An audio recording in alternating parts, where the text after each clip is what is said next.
और आज जो फैसला आया है, इस खराबी की बुनियाद मैं बिला खौफे तरदीद ये कहना चाहता हूं, इसकी बुनियाद वो गैर मुनसिफाना, गैर कानूनी और गैर आईनी फैसला है जो पंजाब असेंबली के 25 अरकान को डिस्क्वालीफाई किया गया। वो इस खराबी की बुनियाद है कि तुम्हारे वोट भी नहीं गिने जाएंगे और तुम्हें डिस्क्वालीफाई भी किया जाएगा। गोया जुर्म नहीं किया मगर तुम्हें डिस्क्वालीफाई कर दिया गया।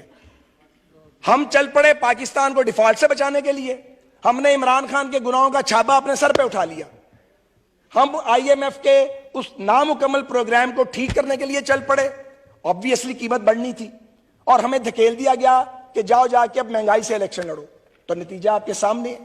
और जब रिव्यू डाला गया, सवाल यह है कि उस रिव्यू को सुना क्यों नहीं गया?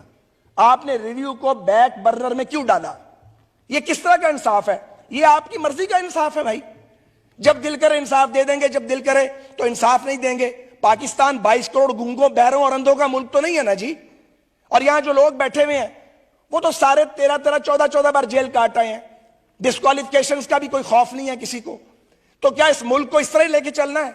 लोग भूख से मर रहे हैं, यहां नए नए खेल खेले जा रहे हैं। यहां एक आदमी को फिर वापस लाने के लिए फैसिलिटेशन की जा रही है। पहले नैब के जरिए पॉलिटिकल इंजीनियरिंग की गई, अदालतों के जरिए की गई, एजेंसियों के जरिए की गई। अब भी वो रास्ता नहीं रुक रहा, वो सिलसिला बंद नहीं हो रहा।